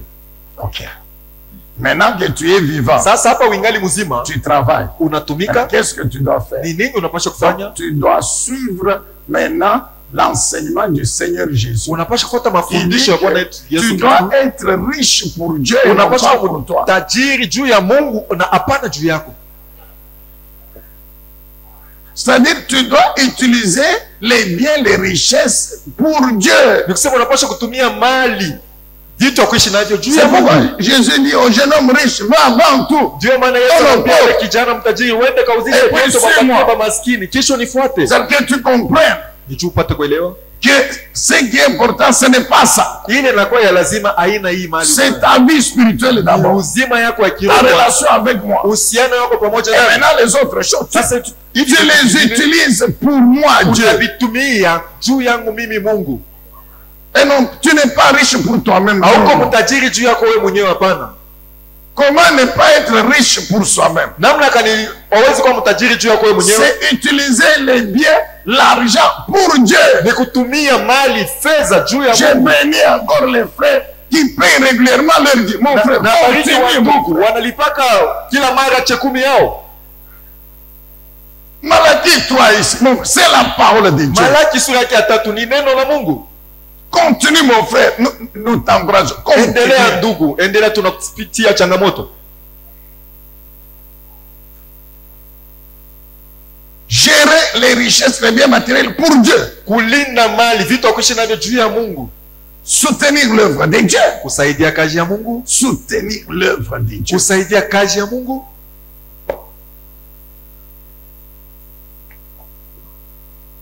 Les dîmes, les offrandes, c'est mon devoir en tant qu'enfant de Dieu. Chekumi, sadaka ni mapasho D'autant yangu plus kama mtoto wa Mungu. d'autant plus que Dieu, c'est une semence. Inakuwa ni mbegu. Et à chaque semence, Dieu donne une moisson. Na kwa kila mbegu Mungu analeta Et la mavuno. moisson est toujours plus abondante que la Na semence. mavuno yanakuwa pana ya mingi kuliko mbegu. Les dîmes, les offrandes, les Chekumi, dons. sadaka, mazawabu. Mon frère et ma soeur, Ndugu na dada, nous vous avons toujours dit, tunawaambiaka suis mon exemple. fuata mfano yangu mimi.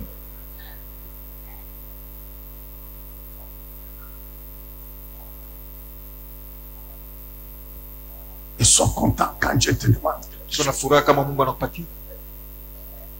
Sois content, mon frère. Wewe na furaha Lorsqu'on fait l'appel, sois wakati content. banafanya mwito ya fedha, furahi. Sois content. Uwe na furaha. Je vous dis tous les jours. Nawaambiaka kila siku. Moi, je vous témoigne tous les jours. Mimi nawashuhudiaka kila siku. Dieu reste fidèle, fidèle. Mungu anabaki mwaminifu, mwaminifu ndugu. Ne dites pas que non, oh, il dit parce qu'il est pasteur. Non. Hapana kusema kwa nasema juu yeye ni mchungaji, hapana. Hapana. La caisse est là. La caisse est là. Akiba iko kule. Allez. Wendeni. Vous ne trouverez pas que j'ai pris l'argent de la caisse et puis je viens encore donner à l'église. Hautashikiaka sasa nilienda kuchukua franga kule kwa akiba ya kanisa kisha mimi nakuwa kuitoa mkanisa kamwe.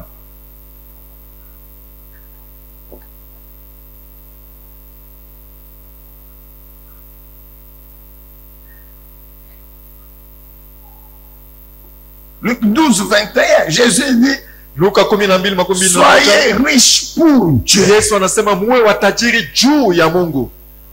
Matthieu chapitre 6, 19 à 20. Mathayo 6:19 hadi 22. Matthieu 6, 19 à 21. Mathayo 6:19 hadi 21. Ne vous amassez pas de richesses sur la terre où elles sont à la merci de la boue, des mythes, des termites qui rongent, ou des cambrioleurs, des voleurs percent les murs pour voler.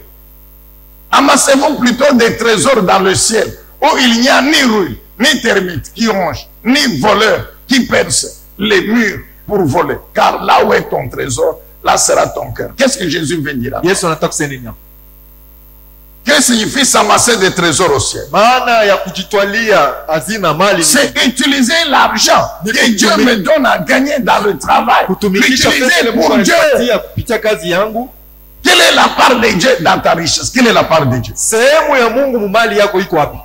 Quelle est la part de Dieu dans ta richesse? Sehemu ya Mungu mwile Même si, même si tu as payé la dîme. Ton offrande, c'est combien? Sadaka ile unatoaka ni ngapi? Ton offrande, c'est combien? Sadaka yako ni Nous ngapi? avons fait, c'était même pas un appel. On avait dit au début là-bas que si Dieu vous convainc, Tulisema offrande mwanzo, de prémisse kama pour Mungu anakuhakikisha consacrer l'année. leta sadaka malimbuko juu ya kutolea mwaka. Nous sommes plus de 3500 peut-être. Tuku zaidi ya 3500 ya watu. Combien m'ont vu avec leur offrande de prémisse? Bangapi bagwa kunyoona mie na ile sadaka ya malimbuko Même yao? pas 20.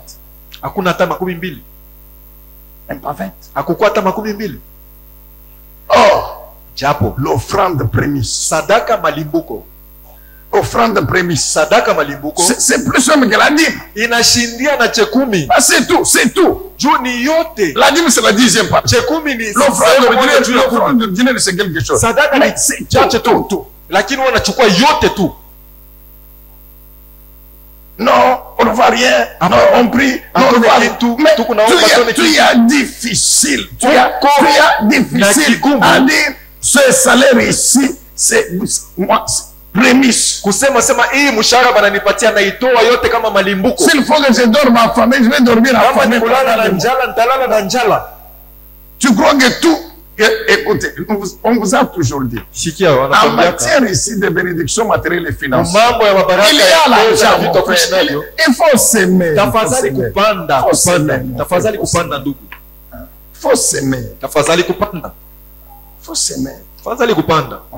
Et s'aimer, on ne dit pas que pour s'aimer, il faut avoir des millions. Non, Kweli non. abaseme jua kupanda tafadhali kuwa na mamilioni hapana. Je n'ai que 1000 francs, je dors. Niko na 1000 mimi naleta. Et je marche à pied. Kisha mimi natembea lo mkuu. Je ne sais pas aujourd'hui. Mimi sio leo. Dans les temps, Mwakati on ya était zamani encore dans le full gospel. tulikuwa mu full gospel. Donc, vous ne touchez pas 50 par mois. Haupate dola 15 kwa mwezi. Mais chaque mois, on cotisait dans le chapitre Kila mwezi tulianza kuleta pour organiser des petits déjeuners. juu ya kufanya mankunzi ya kupatana na kumenya Des chakula. gens qui vivent déjà difficilement. Watu wako naishi na magumu. Mais nous cotisons. Lakini tu Et kunaleta on invite msaada les païens dans le quartier. na tunaita mapagano On va les inviter dans un restaurant. unabapeleka fasi ya Le kula matin, là, asubuhi. on leur offre un petit déjeuner. Wanapatia kwa Et puis, chai on leur prêche l'évangile. kisha wanahubiri injili.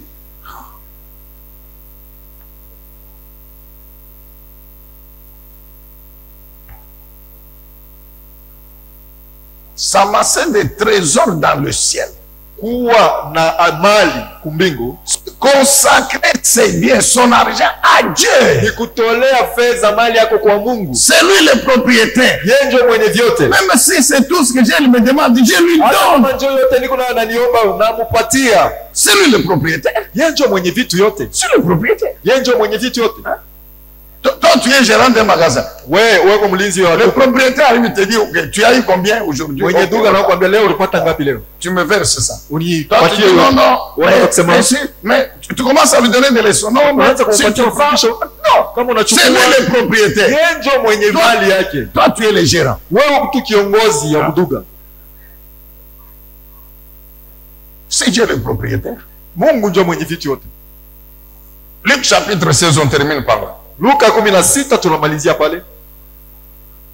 Quelle est la part de Dieu, mon frère, dans ce que tu as? Donc, Sehemu ya il n'y a pas Mungu question de millions, non. Haina mambo kwa milioni. Même si tu touches 100 dollars par mois, Hata unapata même 100 ya dola même si tu touches 50 dollars, Hata unapata dola makumi quelle est la part de Dieu dans ce que tu as là? Ce que tu as. Sehemu ya Mungu ile unapokea iko ngapi? Quelle est la part de Dieu, mon cher? Sehemu ya Mungu ni ngapi? Dans ce que tu as là. Il n'y a pas ici Vile unapata. des millionnaires. Hapana ce mambo que tu sema ni as. abantu wa makuta mingi hapana. Quelle est la part de Dieu? Sehemu ya Mungu. Fais un peu le bilan de tout ce que tu as comme richesse. Fanya kwanza hesabu ya ile Kama yote bien. unao kama mali kama vitu ya Et kuishi. puis, pose-toi la question. Kisa ujiulize ulize. Dieu a combien dedans? Mungu yeko na ngapi ndani yake? Alléluia. Ah, vous devenez triste. Non, non, non, non. Unakuwa na huzuni. Luc chapitre 16.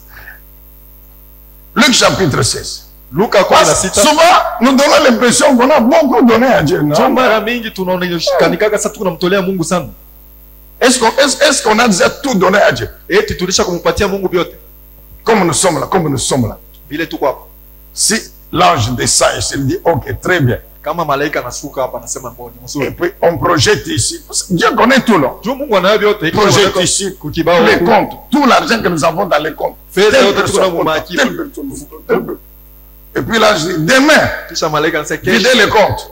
tosheni yote mwakiba. Amenez l'argent à l'église. Muleteni franga Ou ukanisa. bien virez dans le compte de l'église. Au muyeke ndani ya akiba ya kanisa. Si je vous dis ça que Dieu m'a dit, Kama niambia sasa Mungu aniambia.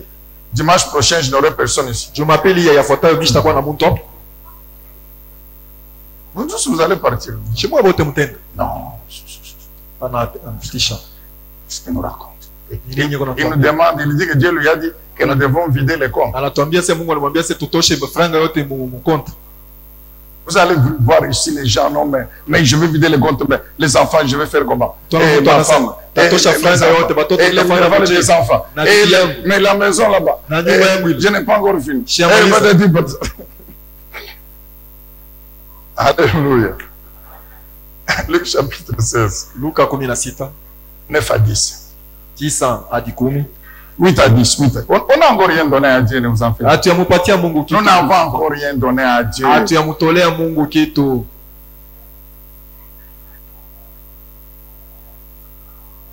Le maître admira l'habileté avec laquelle ce gérant malhonnête s'y était pris. En effet, ceux qui vivent pour ce monde sont plus avisés dans leurs affaires avec leurs semblables que les enfants de la lumière.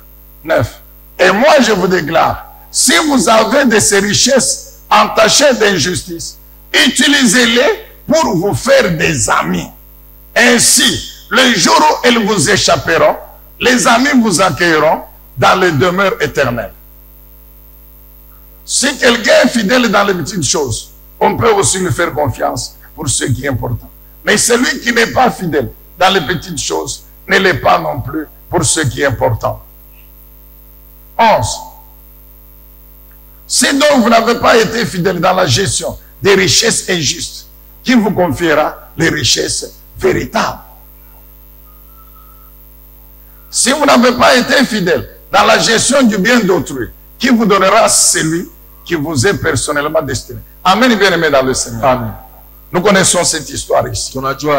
C'est un gérant ni kiongozi moja qui va mal gérer les biens de son patron. Anaongoza namna mbaya vitu ambaye shefu yake alimupa mkubwa wake.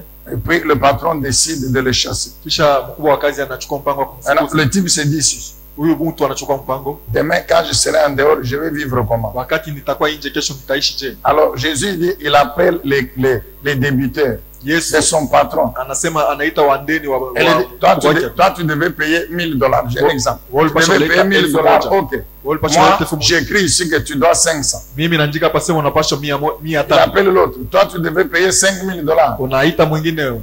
Moi, j'écris que ta dette c'est 2000. Mimi naandika sema ulipaswa kuleta 1000. Il remet une partie des dettes.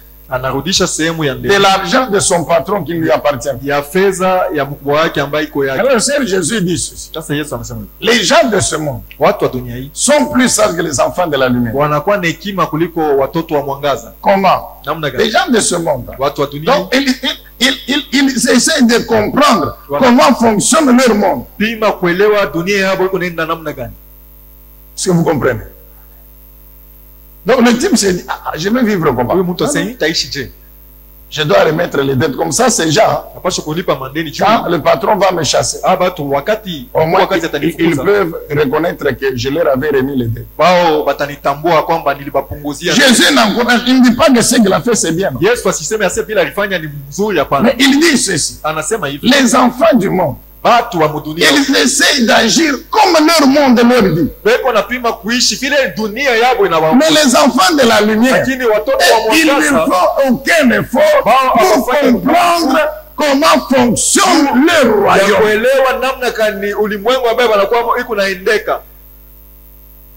Comment fonctionne le royaume? Ils ne veulent pas comprendre. Ils acceptent bien. Seigneur, merci. Tu m'as donné l'argent. Seigneur, merci. Tu m'as donné le travail. Très bien. Mais quand Dieu leur donne cet argent, quand Dieu leur donne ces biens, maintenant, ils refusent de les utiliser selon les principes de Dieu qui leur a donné ça. Mon Dieu, merci, merci. Dieu m'a fait grâce. Effectivement, Dieu t'a fait grâce. Maintenant, Père, il a dit que tu ne payes pas. Donne l'offrande, tu ne payes pas. Même si tu dois payer l'offrande, toujours.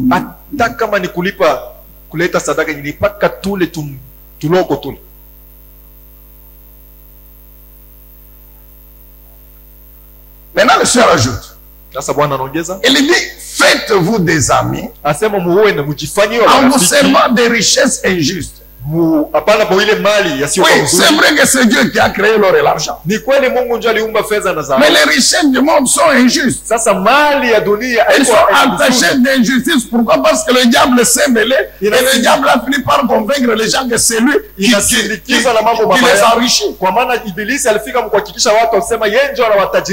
Et c'est pour cela qu'à cause de l'argent, il y a des tueries, il y a toutes sortes de choses dans le monde. À cause de l'argent, à cause de la richesse, les gens tuent les autres, les gens votent, les gens font. Vous les Congolais, vous comprenez ça? C'est pourquoi le Seigneur parle des richesses injustes. Mais comme nous vivons dans le monde,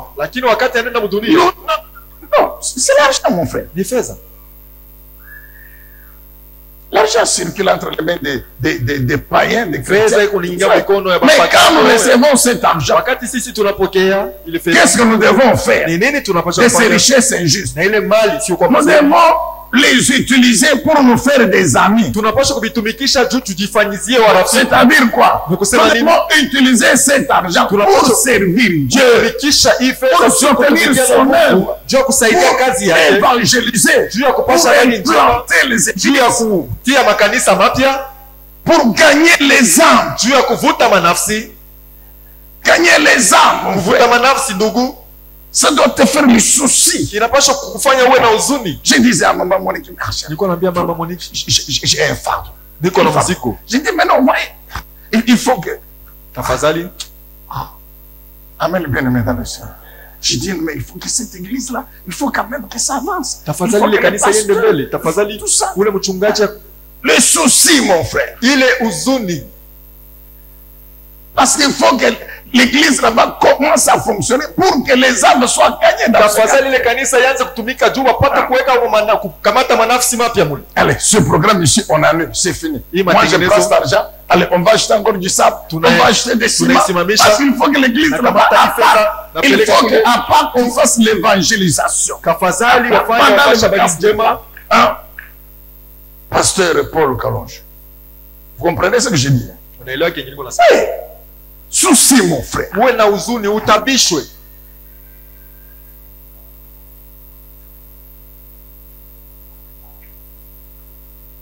Jésus dit, utilisez cet argent. C'est vrai. Ce sont des richesses entachées d'injustice. Mais utilisez-les pour mon œuvre, pour gagner des âmes. C'est ça l'image des amis. Utilisez-les pour gagner des âmes. Pour que les âmes soient gagnées. Oui. Et le Seigneur dit quoi? Quand ces richesses vont t'échapper. Nous rentrons à Ecclésiaste, non? Les jours que tu vas les laisser. Ah, mon cher. Ça va rester. Les jours que tu vas les laisser. Les amis. C'est-à-dire le ciel. Le ciel va te récompenser. Quand je sors l'argent de ma poche, l'œuvre de Dieu, le ciel acte. Mais quand je sors l'argent pour acheter un véhicule pour moi, le ciel ne note pas que j'ai acheté. Quand je sors l'argent pour acheter un bâtiment, très bien. chumba moja kabambi. Le ciel ne note pas qu'il a acheté le bâtiment. Mbingu ashandika sema ulinunua ile batima kabambi. Mais quand je sors l'argent Lakini nikitosha pour fedha acheter le ciment, juu ya pour kununua la sima, construction du temple de Dieu, juu ya majengo Quand ya je hekalu sors ya Mungu, l'argent wakati natosha fedha pour aider les gens, juu ya kusaidia watu, pratiquer la générosité, kutumia ukarimu, pour aider les gens, kusaidia pour watu, avoir aux besoins des gens, kufariji kwa mahitaji ya watu, qui sont les enfants de Dieu. wale wanakuwa watoto wa Mungu. Alors cette personne va aller à la maison. Seigneur, merci. Mtu anaenda kunyumba Parce Bwana sana. qu'aujourd'hui tu m'as béni Juu leo linibariki par terre. kupitia mtu fulani. Souviens-toi de Papa Zachary. Kumkumbuke baba Zakaria. Souviens-toi de Pasteur tel. Kumbuka Souviens-toi mchungaji des fulani. frères tel. Kumbuka ndugu Seigneur, fulani. c'est grâce à lui Bwana ni juu yake. que aujourd'hui là, Jo leo hii je mange. mimi Ma nakula. famille mange. Jamaa yangu inakula. Le ciel acte, mon frère. Mbingu inanjika ndugu. Le ciel acte. Mbingu inanjika. Maintenant, toi, Sasa wewe, toujours égoïste. wewe paka wachoyo. Toi, ton argent, d'abord, ça ne suffit jamais pour toi-même. Yako franga mbele wewe mwenyewe iko yake kila siku. Parce que nous D'abord pour moi-même ça ne suffit pas. Nous-mêmes nous sommes nombreux un petit saut. Nous-mêmes ici ça ne nous suffit pas. On ne se rassasie pas. Vous n'allez pas vous rassasier. Mais les mémés de la voisine ici, les mémés. Il a besoin d'un peu sur Anaitaja tout pour qu'on lui fasse un peu de bouillie. On lui fasse la bouillie. Toi tu dis non, mon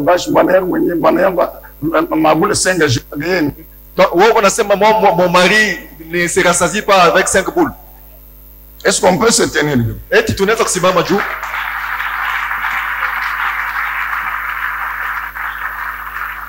Non, est-ce qu'on peut bien l'acclamer? Acclamons bien. Il ne faut pas faire semblant. Non. Faites semblant. Non. Acclamons très bien le Seigneur. Non. Acclamons bien le Seigneur.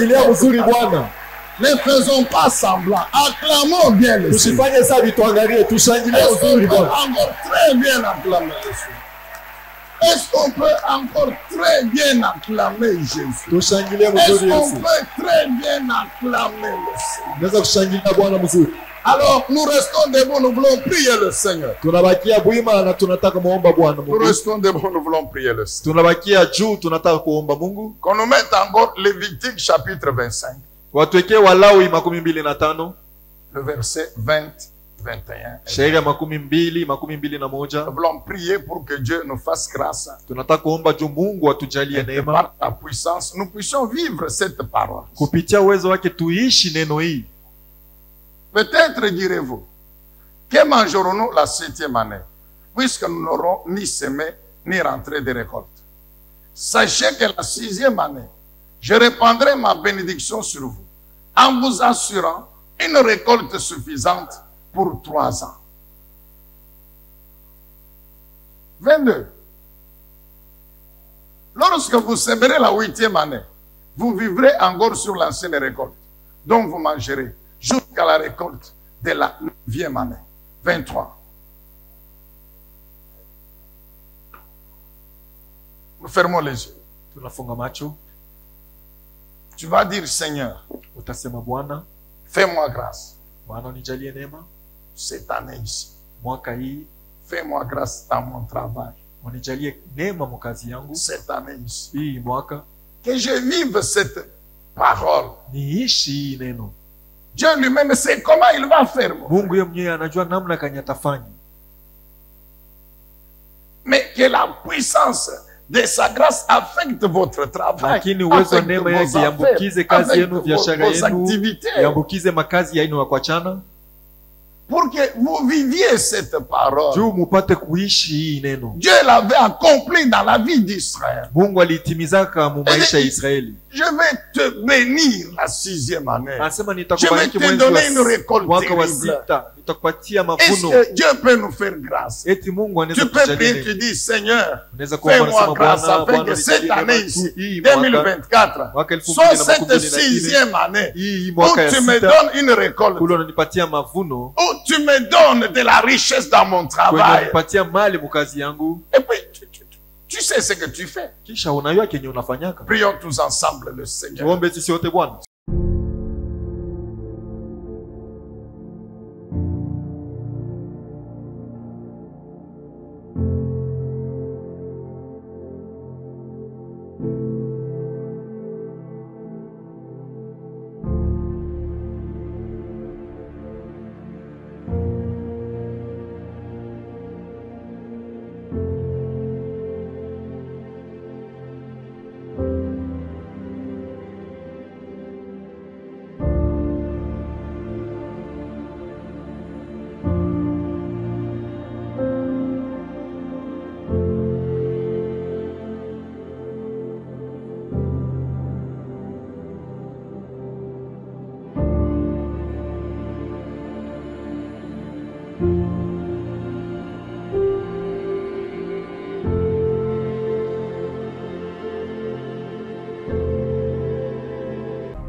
À partir d'aujourd'hui, Tokea leo.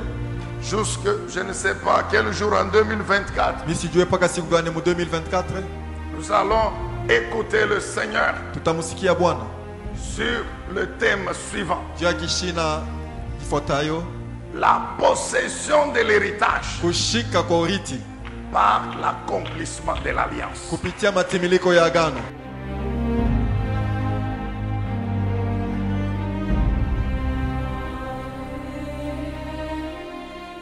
Le Saint-Esprit nous ordonne de continuer avec le même thème en 2025. Nous allons Roho continuer. Mtakatifu akituamuru tuendelee nao mpaka 2025 tutaendelea. Donc, note bien, Mema mwandike mzuri. la possession de l'héritage Kukamata urithi par l'accomplissement de l'alliance. kupitia matimiliko ya agano.